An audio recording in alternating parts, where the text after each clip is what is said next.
Hello, hello, hello.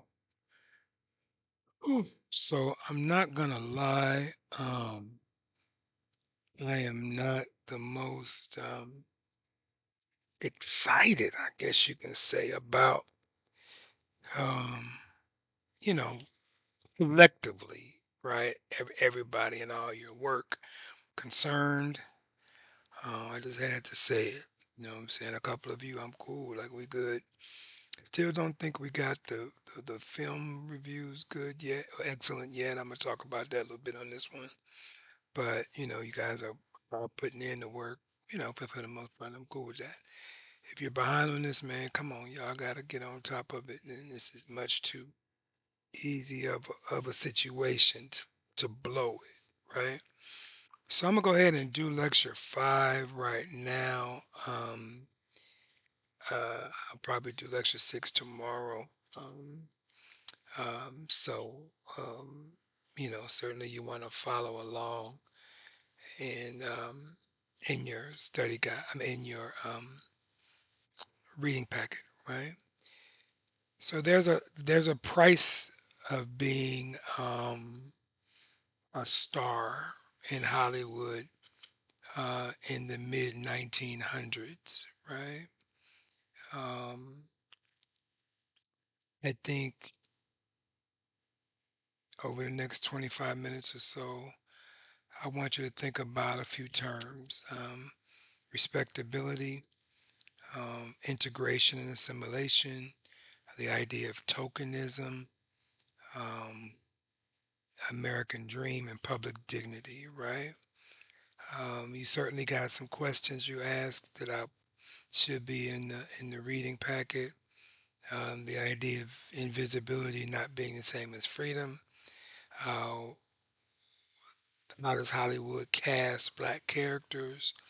What is the burden of dignity in the 1950s in their writing, I mean, in their acting? And then you'll be watching a Raisin in the Sun this week, right? All right.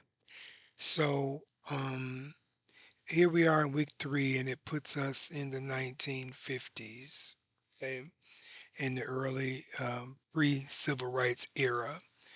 And I want to begin about sort of warning you against nostalgia, right? Not that it's your nostalgia, you wasn't living then, but the 50s movies has polished actors, uh, folk on TV starting, nice cars, and everybody pretends that the nation is a little calmer than it was in the 20s and 30s, right? In terms of TV, right? But Black history does not allow us that fantasy, right? That the 50s was rough, right? We're talking about Brown v. Board of Education and the separate but equal. We're talking about the lynching of Emmett Till and others, Little Rock, Arkansas, integration of schools, the Cold War, anti-communism, right, and the beginning of the Black freedom struggle and the Civil Rights era, right. So when we talk about the 1950s and Black stars, Black Hollywood stars in that period, we need to think about it not just as celebrities, but we're talking about, you know, bodies on screen during a period when there's a fight, there's a contestation of black civility, right? And so again, the black actor becomes part of a national discourse, a national argument about intelligence, beauty, sexuality or black morality, and who belongs on screen, right? And so that's what I mean by visibility, right? So visibility and freedom is not the same. A black star can be visible, but still be managed or shaped. A performer can be praised, but then trapped inside a narrow expectation, right? It's like being applauded, right? But still telling you shut up and dribble, right? So if you think about this term that they use in sociology called the white gaze, right? And that doesn't mean white folk looking at black folk. That's not what I mean. Simply, that's too easy. The white gaze is more of the pressure of being interpreted through a particular lens, a particular standard, a particular appreciation. It's the camera asking like, how might this black actor appear to white audiences? Too sexual, too intelligent, too threatening, maybe even too dark, literally and figuratively, right? Too politically. The white gaze, is something that certainly was used, right? And you almost have to become um, a way that protects the ideas of predominant culture, right? So that's what I mean by respectability, right? Because marginalized people prove their work through respectable behavior. I mentioned that in the 1920s a little bit, right?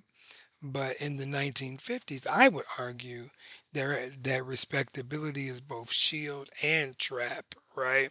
It's given black people language for dignity in the face of racism and degradation. But it also can become a burden, right? A burden when it comes that black actors, black families need to be perfect, right? Need to be respectable, dress right, right? Speak right, you know. Um, I said this before, like protest right, perform in a way that's respectable, right? And maybe the world will recognize your humanity, right? The problem, though, I argue, is that humanity should not require dress code. So one of the most important Hollywood figures is Sidney Poitier, right? And Sidney Poitier, he represents a form of both blackness and a physicality. He's handsome, um, intelligent, morally serious, and impossible to reduce to a sort of to a comic fool or something like that. His presence on screen challenged the old characters, right? But even the challenge came at a price, right? His characters also had to be noble and controlled and really non-threatening in a way in which he can be admired by predominant culture. That's not a failure, I think, of Portier. That's just a condition of the industry, a condition of the era, right? He had to kind of walk through this sort of tight doorway, this ridge with grace, right? He did it with grace, but it was still a narrow door to walk through, right? So think about that, right? Think about when you're looking at Portier, right? Don't just say he was acceptable to white people and think that you've said something deep, right? That's a little too cheap, right? I think you need to think about what his dignity represents, right? And for many people, especially within the black community, seeing someone on TV with moral authority, with intelligence, with excellence, it mattered, right? It mattered because the screen, as we've talked about, I spent so many years before and decades before insulting black folk and insulting black male actors, right? Um, but we've talked about, right, the idea of the exceptional black man, right? And we don't want to limit that either, right? We don't want that to be the only respectable path, right? Be like Sidney Poitier, right? Somebody like a Dorothy Dandridge on the female side. She was glamorous and beautiful in the era where Hollywood didn't know how to deal with black female beauty for real, except through a sort of a lens of exoticism or limitation, right? I think Dorothy Dandridge's presence challenged the ugliness of old stereotypes, the mammy sapphire, stuff like that. But she faced roles you know, that sort of push back against the tragic mulatto and over sexuality, right? Dorothy Dandridge can be showcased, but still can be restricted though, right? And I think that's another way of looking at the idea of visibility without freedom, right? Addie McDaniel, Ethel Waters, other black actresses on the female side reminds us that performance sometimes can exceed the role, right? Especially when you're given limited stereotypical parts, right? But yet still using timing and expression and voice with a certain craft of emotional intelligence that was important, right?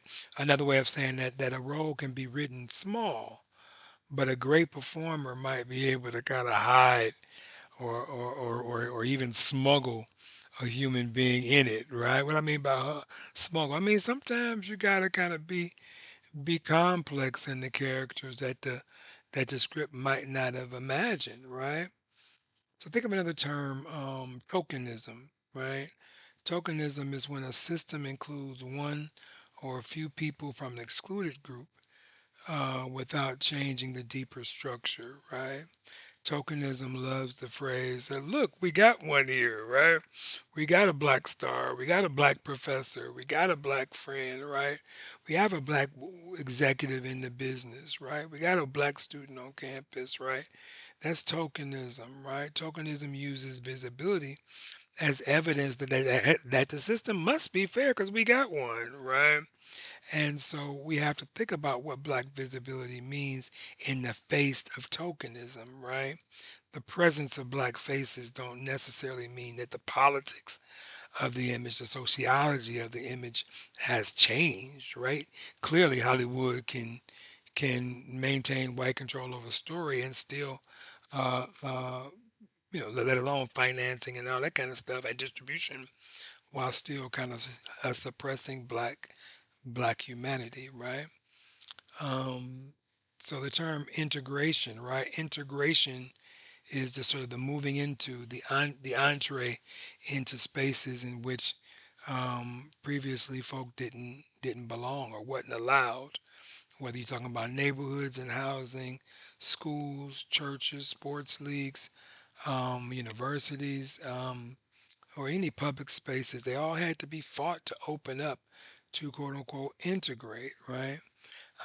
And so integration then is important, but it's not the end of the story. It asks who gets in, but it doesn't ask who set the terms of entrance, right? Um, but then you got a term like assimilation, right? So integration and assimilation is not the same thing. Assimilation is now fitting in, not just getting in, but fitting in, right? You may be integrated into a space and still be asked to assimilate into its expectation, right?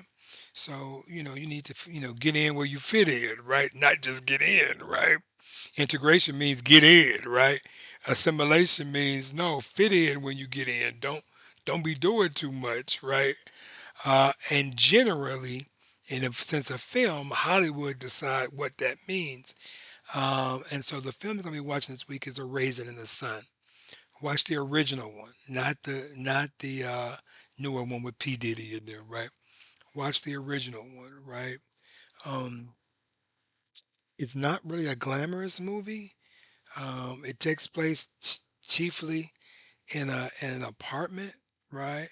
It shifts the drama from a public symbolic figure to a more domestic space of a black family. The apartment itself becomes political.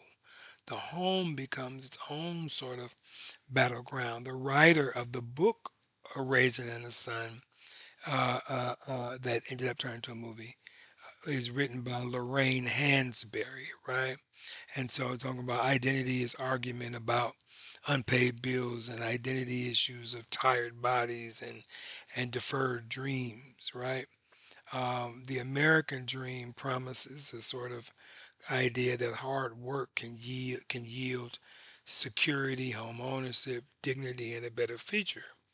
But for this period of time, Black History asks what happens when people work hard and still face housing discrimination, redlining, right? That term I'm sure you've heard. Job discrimination, right? Education inequality and things like that.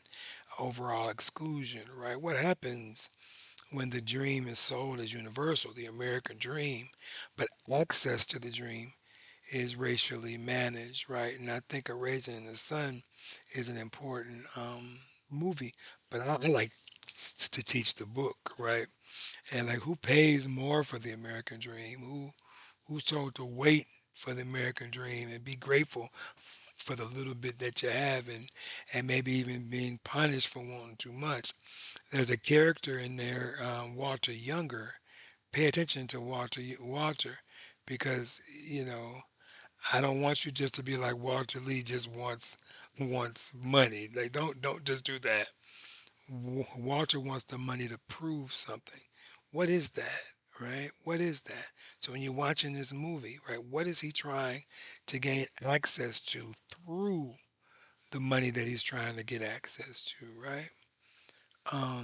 So you have to complicate Walter Lee Younger a little bit, right, in your responses, right? Um, and he don't make all wise choices, right? But his desire is wounded, right? And then Ruth is in there, right? Ruth, Benita, Mama and the Plant, right? Uh, Even little Travis, right? All that I want you to pay attention to in this movie. Domestic space in this sense is not just background; it's pressure, right? It's visible pressure. The worn out furniture, the sort of the shared space of different family generations, not having privacy, the everyday morning routine, right?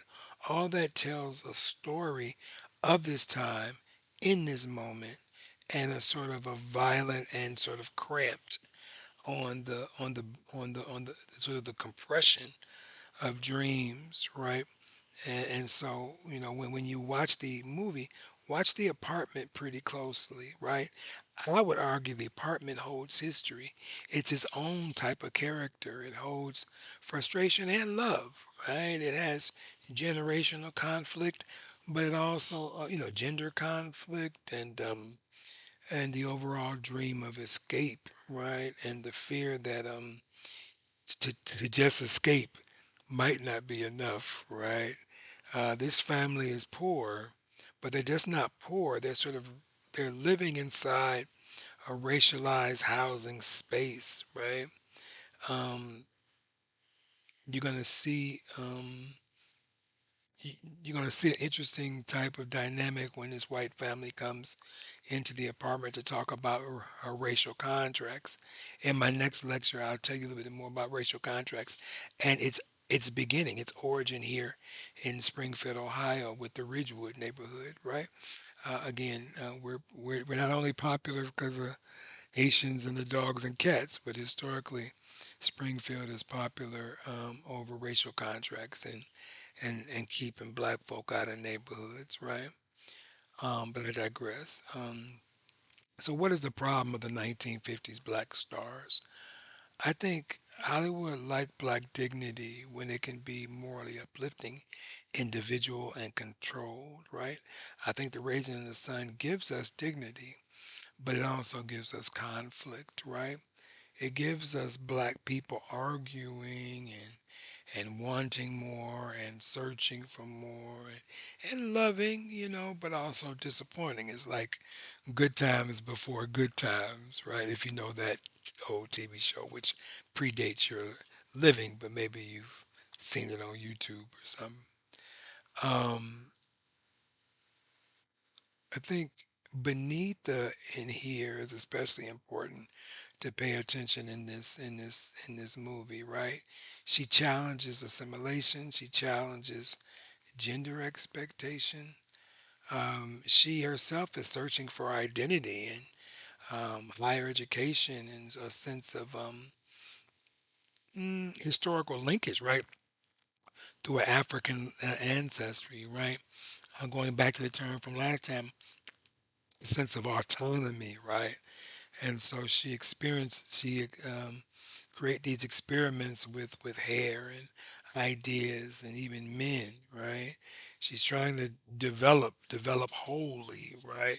That's what we mean by autonomy, right? The idea of self definition, Um, and don't just happen obviously at race, right? At the level of race, it happens through through gender, through culture, many ways in which you need to self name, right? Um, and so, yeah, I think that's important, right? How is hope found in this film, right? Um, I'm talking about some real hope, right? Stubborn hope, right? Hope under tough type of situations, right? In a cramped apartment, right? That's why Mama and this plant, I think, is something to think about, right? As symbolism, right? And I think the idea of active and care of black life, right, in a tough type of situation. Then let's go back to the term dignity, right? Portier and Sidney Portier, dignity appears like composed in public, right? And the raising in the sun, I think, in the claiming of their future and the claiming of their space, a sense of self-respect. That's a different type of dignity. So when you look at Walter and his trajectory in the movie, then you then get to his final choice, right? Well, I don't want to tell you about it, but you have to ask yourself, how does dignity and Walter play out, right? I think it's one of the most powerful scenes of the film, right? The idea of dignity and this housing type of choice that he has, right? And so, I always like to bring it back to hip hop, right? So in hip hop, I always want to talk about money, power, respect, house, cars, give me the, Beamer Benz, Bentley, all that kind of stuff, right? And some critics, I dismiss that as just wanton materialism, and sometimes it is. But we must ask, like, where does that hunger come from, right? When people have been denied stuff for so long, right? When denied inheritance, denied recognition, right? Oftentimes, material success becomes more than just showing off. It becomes a sort of a proof that I was not defeated, right? And so when you have rappers trying to own their masters or own their record label or own their stuff like that, it's asking us to sort of understanding what the American dream is, right? And we need to be careful though, because the dream has to be more than just accumulation, right? It has to be something else, right? And I would argue it's about dignity, right? And the film, I think, asks, can money fix racism, right? And so when you think about your questions, I want you to remember the idea that visibility is not freedom, and the acceptable black characters in Hollywood was often dignified. They were controlled and non-threatening, and they were often useful in the progress of the narrative of a moving or growing America, right? Um, and so a performer can bring humanity to a limited role by giving it a sort of an emotional truth beyond just a script, right? And think about the home, right? So these are the type of questions that you're asked to do. Don't make the mistake of treating a Raisin in the Sun as just a family drama, right? It is, but it really is a race film, right? It's a class film.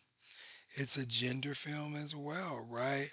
Housing inequality film, all that is taking place, right?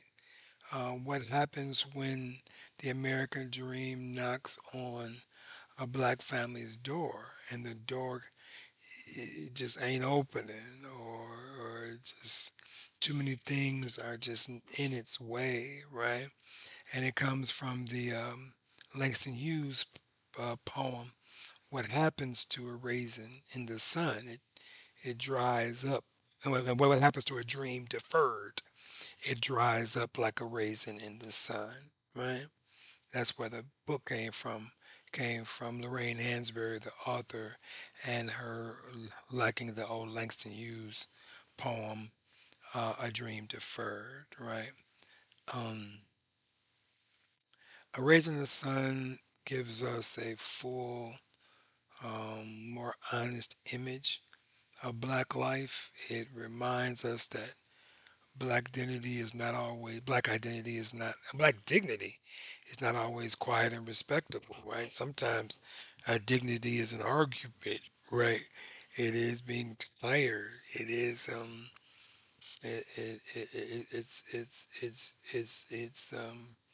you know, it's a bad plan, right? The dignity may be in my presentation, and beneath it may be the hair, the clothes, right? Um, so yeah, so let us make this this this a bit simple for week three, right? So when you think about what kind of black character Hollywood seems most willing to accept, right? I'm not asking for a name in here. I'm asking for a pattern, right? What is Hollywood looking for when it comes to black characters, right? So that's what I'm asking in that type of question, right? Let's see. Um, I don't think every role fits the pattern of black identity, but in the 50s, but the pattern does let us see the comfort zone. So think comparatively, right? Go to your go to your reading packet, right? Look at Portier and Dandridge and look at the film up against that, right? Look at all that and how is all this playing out, right? What changes when black life moves from the public stage to the apartment, right?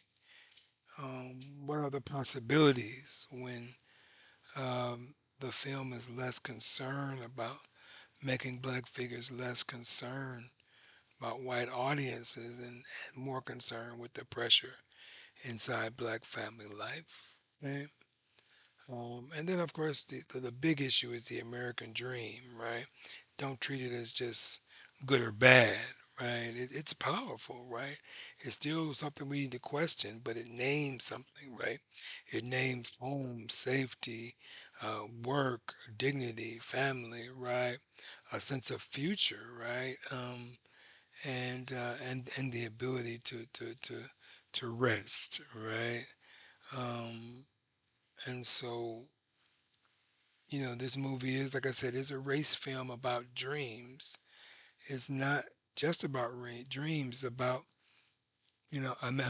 America would have us believe that these dreams are equal. Again, this is 1950s now. I'm talking about 2026, the 1950s. And so this idea of the American dream might be not just complex, but contradictory, right? Throw this in your notes real quick. The home is where the promise of America gets tested, right? It gets tested in the home, in the rent, in the plant, in the window, in the insurance, in the family argumentation. The family arguments, the neighborhood that you may not be wanted. That's where the American dream becomes real. That's when the American dream becomes false. So don't float above the film, right? Get dirty in the apartment, right? Identify the room, right? Identify the object in the room. What is being asked you to think about, right? How is the space itself engaged in the argument of the film, right? A hint here, if you can tell me how the home becomes politics, then you're moving into a kind of work that I want to read. Okay, can you do that for me? All right, y'all. Remember, if you're on top of everything by the close of this and you do well, I'm going to absolve you of reach four. We can go ahead and close it up for you. The rest of you will keep on moving. All right. I'm going to do another video tomorrow. To take care. Enjoy.